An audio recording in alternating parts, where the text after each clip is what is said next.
के धन्यवाद धन्यवाद धन्यवाद धन्यवाद हालेलुया दोनों हाथ उठा के धन्यवाद कीजिए धन्यवाद धन्यवाद धन्यवाद இந்த வேகமாக கொண்டாடி கொண்டிருக்கிற இந்த கொண்டாட்ட நாள்ல अगर ये दिन को वेग से मनाता है நாம் கொஞ்சம் நிதானமாக சுத்திகரிப்பு செய்து ஆராதித்து வருவோம் हम थोड़ा धीरे से शुद्धिकरण करके आराधना करेंगे நீங்க அவசரப்பட வேண்டாம் तुम अभी कोई अर्जेंट नहीं करना புதிய வருஷத்துக்கு நம்ம சுத்திகரிப்போடு கூட பழைய வருஷத்துல நாம் சுத்திகரிப்பு செய்து ஆண்டவரை நாம் தொழுது கொண்டு நாம் தேவ சமூகத்திலே போவோம் आमीन हम नए साल के लिए ये पुराना साल में एक बार शुद्धता होकर फिर प्रभु को दंडवत करेंगे 12 மணி ஆயிட்டு நீங்க அப்படி ஒண்ணும் இது நினைக்க வேண்டாம் अब तुम लोग सोच रहा है 12 बज गया தேவ சமூகத்திலே நாம் இன்னும் கூட ஒரு சுத்திகரிப்பு செய்து மறுபடியும் நாம் தேவனை உற்சாகமாக நாம் கர்த்தரை தொழுது கொள்ள போகிறோம்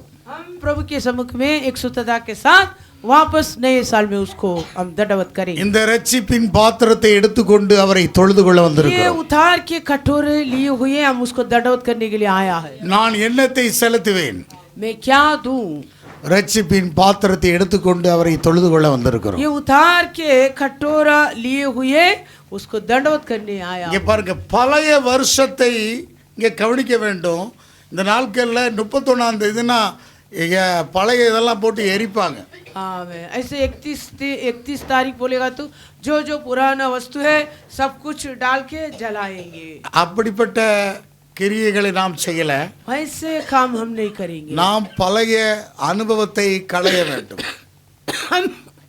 हम अपना पुराना अनुभव को उतार डालना அப்போது ரினியூ பண்ணால்தான் புது வருஷத்தை நாம் ஆண்டவரை சரியாக ஆராதிக்கலாம் हम हमारा जो जो पुराना अनुभव है उसको उतार डालेंगे रिन्यू होंगे नए होंगे तब हम नए साल का प्रभु को वापस आराधना कर सकता எபேசியருக்கு எழுதின நிருபம் एफिसियों के पत्री இந்த பழைய வருஷத்திலே நாம் ஒரு சுத்திகரிப்பு செய்து புதிய வருடத்துக்குள்ளே நாம் கடந்து செல்வோம் हम पुराना साल में एक शुद्धता करके फिर नए साल में प्रवेश होंगी ஆண்டவருடைய நாமத்துக்கு மகிமை உண்டாகட்டும் प्रभु की नाम की महिमा हो எடுத்துக்கொள்வோம் தேவனுடைய வசனத்தை நேராக திருப்புவோம் अभी हम परमेश्वर के वचन की ओर ताकेंगे எபேசியருக்கு எழுதின நிருபம் एफिसियों के पत्री 4ஆம் அதிகாரம் 4 अध्याय 20வது வசனத்தை வாசிக்கலாம் 20वां वचन को पढ़ेंगे நீங்களோ இவ்விதமாய் கிறிஸ்துவை கற்றுக்கொள்ளவில்லை पर तुमने मसीह की ऐसी शिक्षा नहीं पाई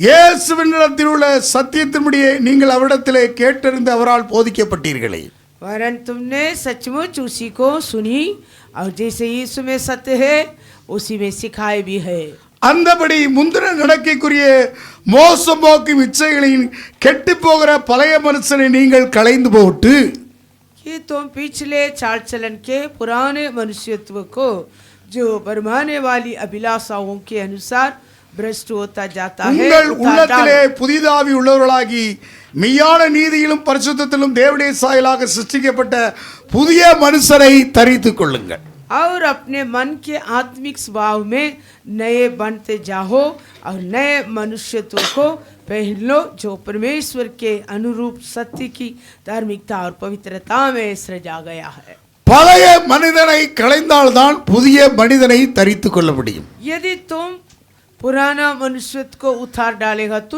नए मनुष्यत्व को पहन सकता है வேதம் சொல்லுகிறது शास्त्र कहता है 2 கொரிந்தியர் 5:17 வாசிக்கிறோம் दूसरा कुरिन्थियों 5वां अध्याय 17 वचन 2 கொரிந்தியருக்கு நிருபம் दूसरा कुरिन्थियों का पत्री 5ஆம் அதிகாரம் 5वां अध्याय 17வது வசனம் 17 वचन வேண்டாம் இப்படி இருக்க ஒருவன் கிறிஸ்துவுக்குள் இருந்தால் புது சிருஷ்டியா இருக்கிறான் பழையவள் ஒளிந்து போன எல்லாம் புதிதாயின इसलिए यदि कोई मसीह में तो वह नई सृष्टि है पुरानी बातें बीत गई है देखो सब बातें नई हो गई இப்படி இருக்கிறவர்கள் கிறிஸ்துவுக்குள் இருந்தால் इसलिए यदि कोई मसीह में हो तो புது சிருஷ்டியா இருக்கிறான் वह नई सृष्टि है 2 கொரிந்தியர் 5:17 வாசிக்கிறோம் दूसरा कुरिन्थियों 5वां अध्याय 17 பழையவர்கள் ஒளிந்து போன எல்லாம் புதிதாயின आमेन सारी पुराना बीत गए सब कुछ नए हो கிறிஸ்துவுக்குள் இருக்கக்கூடிய அனுபவம் தான் புது அனுபவம் आमेन जो कोई मसीह पर रहता हो ये अनुभव नए अनुभव பழைய யாருக்களே முன்னால் நம்ம இருந்தோம் हम पहले किसी अनुभव में था ஆதாமுக்குள் आदम पर था, கிறிஸ்துவுக்குள். मसीह पर। இங்கே வேதம் சொல்லுகிறது, அதே 1 கொரிந்தியர் 15ஆம் அதிகாரத்தில் வாசிக்கிறோம். पहला कुरिन्थियों 15 अध्याय, 1 கொரிந்தியர் 15ஆம் அதிகாரத்தில் வாசித்தா पहला कुरिन्थियों 15 अध्याय में நம்ம ஆதாமுக்குள் எப்படிப்பட்டவர்களாக இருந்தோம் என்று வேதம் சொல்கிறது. हम आदम पर कैसे था करके 1 கொரிந்தியர் 15:22. पहला कुरिन्थियों 15 अध्याय में 22 ஆதாமுக்குள் எல்லாரும் மரிக்கிறது போல கிறிஸ்துவுக்குள் எல்லாரும் உயிர்ப்பிக்கப்படுவார்கள். और जैसे आदम में सब मरते हैं वैसे कि मसीह में सब जिलाए இப்போ जाए। ஆதாமுக்குள் 1 கொரிந்தியர் 15:22 வாசிக்கிறோம். पहला कुरिन्थियों 15 अध्याय 22 वचन। இப்போ ஆதாமுக்குள் கிறிஸ்துவுக்குள் இரண்டும் இருக்கிறது. आमें आदम पर और मसीह पर। நாம் முந்திர நடக்கை எப்படிப்பட்டது சுபாவமாக இருந்தது. हमारा पहले का चाल चलन कैसे था? ஆதாமுக்குள் இருந்த நடக்கை பழைய மனுஷன். जो आदम में था वो सारे चाल चलन, அந்த நடக்கை இப்போது இருந்து கொண்டிருக்கிறதா? वो चाल चलन अभी भी तुम्हारे अंदर है क्या? இது ரொம்ப முக்கியம், இதை தியானிக்க வேண்டும். ये बहुत मुख्य है। எப்படிப்பட்ட வாழ்க்கை? कैसे जिंदगी हमारा? கிறிஸ்துவுக்குள் இருக்கமா பழைய ஆதாமின் சுபாவம் இருக்கிறதா? हम नए मसीह में है क्या? नहीं तो वो पुराना आदम के स्वभाव அதைத்தான் में। எபேசியர் 5:24 வாசிக்கிறோம். एफेसियों 5 अध्याय மெய்யான நீதி மெய்யான பரிசுத்தத்திலே கடந்து வர வேண்டும். आमेन। सच्चे पवित्रता और सच्चे धार्मिकता पर हम அப்படி அதை நீங்கள் சாயலாக சிருஷ்டிக்கப்பட்டால் புதிய மனுஷனை தரித்துக் கொள்வோம். आमेन। वैसे अनुभव तुम्हारे अंदर आएगा तो तुम नए मनुष्य को भी ஒரு पहनेंगे। பழைய மனிதனுக்குள்ளே ஒரு பொய்யான நீதியும் பொய்யான பரிசுத்தமும் இருக்கிறது. और जो पुराना मनुष्य है उनके अंदर एक झूठ का धार्मिकता और झूठ का पवित्रता है। அல்லேலூயா. हालेलुया। அதாவது அதுக்கு இங்க பாருங்க, அன்ஃபைண்ட், அதாவது பாசாங்கு இல்லாத ஒரு போலித்தனமற்ற வாழ்க்கை இருக்க வேண்டும் என்று சொல்லப்பட்டிருக்கிறது. मतलब एक निष्कपट चाल चलन रखना, सच्चाई, सच्चाई। हालेलुया। हालेलुया। अदाद बगने झूठा नहीं रहना है। हालेलुया। हालेलुया। बहाना बोलना झूठा की बात नहीं है। हालेलुया। ஆங்கிலத்தில் சொல்லப்பட்டிருக்கிறது அன்ஃபைண்ட், அன்ஃபைண்ட் சொல்லப்பட்டிருக்கிறது. அதாவது பாசாங்கு செய்யாத மெய்யான வாழ்க்கை, ऐसे बहाना बिना सच्चा जीवन, போலித்தனமற்ற வாழ்க்கை. आमेन। वो जो झूठ का जिंदगी नहीं, हालेलुया। सच्चा जिंदगी, மெய்யான பரிசுத்தம், மெய்யான நீதி, सच्चा पवित्रता और सच्चे। பழைய வாழ்க்கையில நம்ம எப்படியோ ஜீவித்து வந்திருக்கிறோம். हम अपने पुराना जिंदगी कैसे भी बीत के आ गए। இப்போ நம்ம புதிய மனுஷனை தரிக்கணும். अभी हम नए मनुष्य को पहन लेना। புதிய இங்க பாருங்க, புதிய வருஷத்தை வேகமா எட்டி பிடிக்கிறதுக்கு தான் போறோம். हम क्या करता है, नए साल को जल्दी से पकड़ना है सोच ஆனா रहा। பழைய வாழ்க்கையோடு கூட சேர்ந்து அதை போனா அதுதான் நம்மளை இழுத்து கொண்டே வருகிறது. लेकिन हमारा पुराना जिंदगी भी हमारे साथ में आएगा तो वही हमारे पीछे पड़ेगा।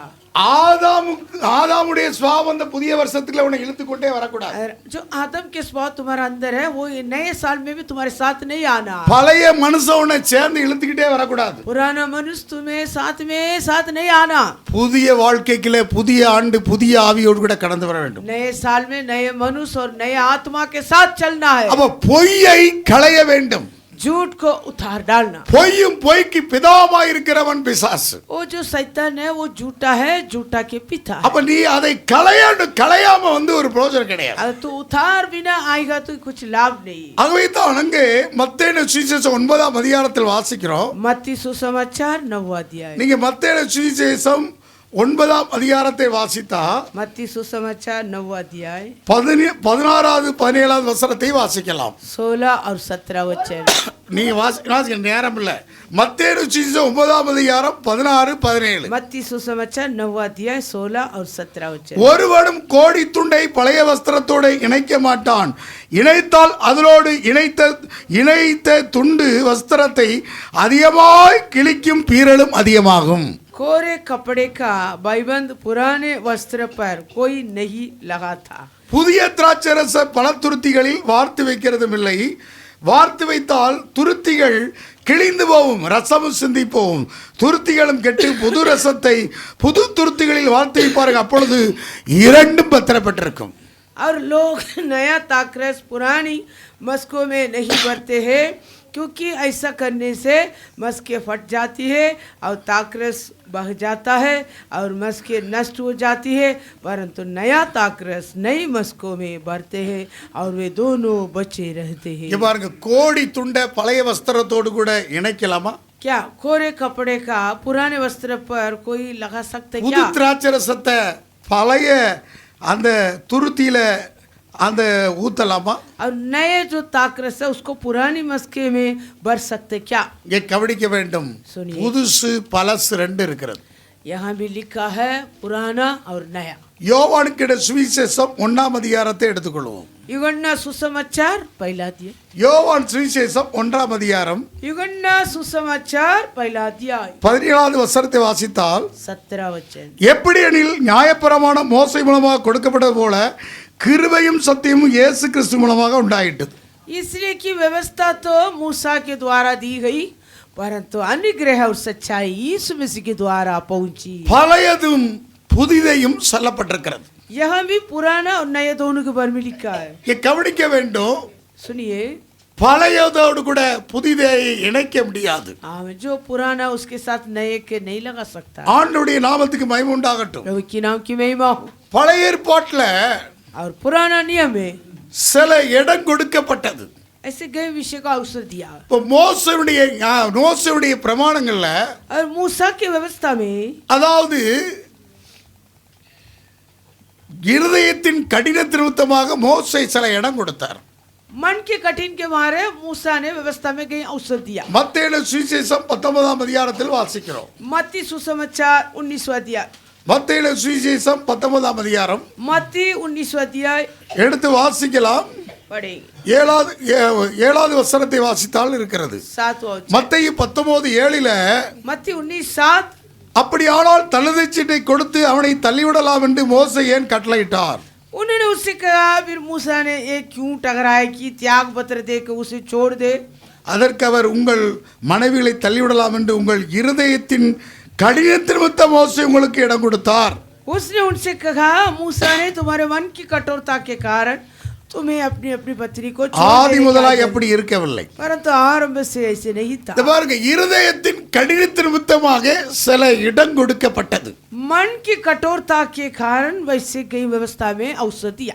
நாம் மெய்யான பரிசுத்தத்தையும் மெய்யான நீதியும் நாம் அடைய வேண்டும். परंतु हम सच्चे पवित्रता और सच्चे धार्मिकता को पाना है। நாம சில விஷயங்களை களையப்பட வேண்டும். हमारे बीच में गई विषय को उतारना। பழைய வாழ்க்கையோடு கூட சேர்ந்து புதிய வருஷத்தை நீங்கள் இணைக்க வேண்டாம். तुम अपने पुराना जिंदगी के साथ नए साल को जोड़ना नहीं। முதலாவது களைய வேண்டும். पहले हम उतारना நீங்க आवश्यक है। பழையதோட சேர்ந்தே வரக்கூடாது. पुराना चाल चलन नए साल में साथ साथ नहीं आना। இப்ப நேரலான ஷார்ட்டா பேசுறேன். अभी समय नहीं है, इसलिए मैं थोड़ी बात करता हूँ। ஆபிரகாமுக்கு 99 வயசுல சொன்னார், और अब्राहम के लिए 99 वर्ष में कहा, நீ உத்தமனாய் நடந்து கொண்டிரு. हमें तुझसे तो होकर चलना है। எப்ப சொன்னாரு? 17ஆம் அதிகாரம் 1ஆம் வசனத்தை ஆதியாகமம் 17:1 வாசிக்கலாம். उत्पत्ति 17वां अध्याय पहला वचन। ஆபிரகாம் 99 வயதான போது கர்த்தர் ஆபிரகாமுக்கு தரிசனமாகி, நான் சர்வவல்ல தேவன், நீ எனக்கு முன்பாக நடந்து கொண்டு உத்தமனாயிரு. जब अब्राहम 99 वर्ष का हो गया, तब यहोवा ने उसको दर्शन देकर कहा, मैं सर्वशक्तिमान ईश्वर हूँ, मेरी उपस्थिति में चल और सिद्ध होता जा। நீ உத்தமனா நடந்து கொண்டு இரு. तो सिद्ध होते जाना है। எத்தனை வயசுல சொன்னாரு? कितना उम्र में? 99 வயதுல. 99 उम्र में। 99 years old. 99 उम्र में। ஏன் அப்ப சொன்னாரு? क्यों ऐसे कहा? இவனுக்கு 75 வயதிலே தேவனுடைய வாக்குத்தத்தமாக உன் மூலமாக பூமி ஆசீர்வதிக்கப்படும் என்று தேவன் ये பேசியிருந்தார். अब्राहम का 75 उम्र में परमेश्वर ने ऐसे प्रतिज्ञा दिया था, तेरे द्वारा ये सारे भूमंडल आशीष 10 पाएगा। வருஷம் காத்திருந்தான். ये 10 साल इंतजार किया। அவன் பேர் அபிராம். उसका नाम तब अभिराम था। அபிராம்னா என்ன? अभिराम मतलब क्या? ஜாதிகளின் தகப்பன். कई जातियों का पिता। ஆனா அவனை பார்த்து சொல்ற அந்த 17ஆம் அதிகாரத்துல, लेकिन इसके और प्रभु ने कहा, உன் பேரு அபிராம் கிடையாது, உன் பேரு ஆபிரகாம், ஜாதிகளுக்கு தகப்பனாக போற. आमीन। अभी तेरा नाम अभिराम नहीं है, अभिरहाम, तो जातियों का पिता, पहले ऊंचे पिता। முதல்ல உயர்வான தகப்பனா தான் இருந்தான். पहले अभिरहाम ऊंचे पिता அவன் था। பேர் அபிராம். जब उनका नाम अभिराम था, அவனை ஆபிரகாமாக மாற்றுறார். अभिराम का परमेश्वर अभिरहाम बनाया, அவனை ஜாதிகளுக்கு தகப்பனாக மாற்றுகிறார். उनको जातों के लिए पिता बनाया। ஆனா இவன் परंतु अभिरहाम, அவங்க பழைய அபிராமாவே தான் இருக்கிறான். लेकिन पुराना अभिरहाम में था। அது அப்பா பேரு தேராகு. अभिरहाम के पिता का नाम तेरा। தேராகு என்றால் எபிரேய பத்துல பழக்கம் இல்லாத ஆடு. तेरा मतलब इब्रानी शब्द में उसका कुछ पड़कम। ஹல்லேலூயா. हालेलुया। அங்கே கவனிக்க, பழக்கம் இல்லாத ஆடுனா कुछ अनुभव बिना वो से अनुभव बिना पेड़। ஹல்லேலூயா. हालेलुया।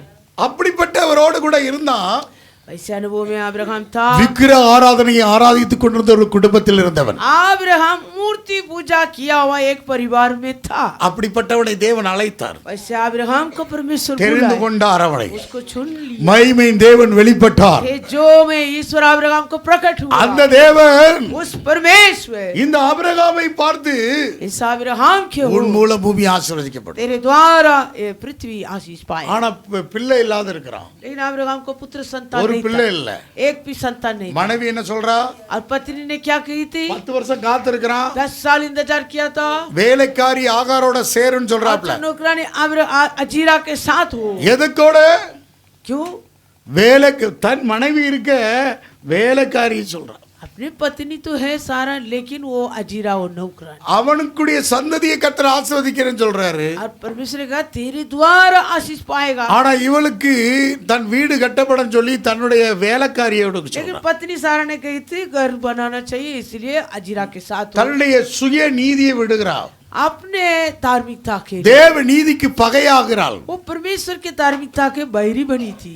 85 வயசு ஆபிரகாமுக்கு. अब्राहम का 85 उम्र था। என்ன நடந்தது? फिर क्या हुआ? இஸ்மவேல் பிறந்தான். इस्माइल जन्म हुआ। என்ன நடந்தது? क्या हुआ था? இப்படிப்பட்ட வேளையில ऐसे समयों में அங்கே வாசிக்கிறோம் 16ஆம் அதிகாரம் 16வது வசனத்துல, उत्पत्ति 16 अध्याय 16 वचन, 15வது வசனத்துல அங்கே ஆகார் ஆபிரகாமுக்கு இஸ்மவேலை பெற்ற போது ஆபிரகாம் 86 வயதா இருந்தான். जब अजीरा ने अब्राहम के द्वारा इस्माइल को जन्म दिया, उस समय अब्राहम 86 वर्ष का था। இவன் தொடர்ந்து ये अब्राहम लगातार, ஒன்னு வேலைக்காரியோட முடியல, ऐसे वो अजीरा के साथ खत्म नहीं हुआ। இன்னும் அடுத்தது கேத்துராளுங்களுடைய மறுமனையாட்டி. और उसके बाद और एक रखेली, उसका नाम कतुरा। வேதம் சொல்கிறது அங்கே ஆதியாகமம் 25ஆம் அதிகாரத்துல வாசிக்கிறோம், उत्पत्ति का किताब 25वां अध्याय 1வது வசனத்துல, पहला वचन। ஆபிரகாம் கேத்தூர் கொண்ட ஒரு ஸ்திரியை விவாகம் பண்ணியிருந்தான்.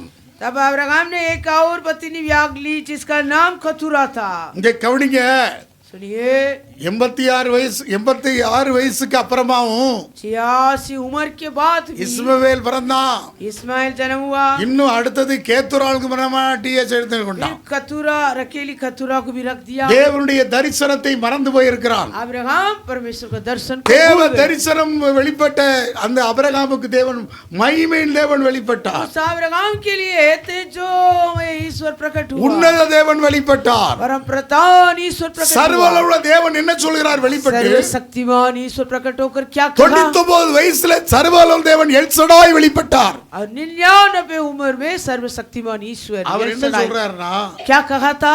நான் சர்வவல்லவ தேவன், मैं सर्वशक्तिमान நீ எனக்கு முன்பாக உத்தமனா நடந்து கொண்டு. तो मेरे उपस्थिति में सिद्ध होकर चल। உத்தமன் அங்கே கவனிக்கணும், வலது இடது சாயக்கூடாது. सिद्ध होकर चल मतलब क्या है? दाहिने और बाएं तरफ मुड़ना नहीं। உத்தமம், वही खरा, உத்தமமாக நடந்து கொண்டு சொல்றாரு. हमें खरा होकर चल।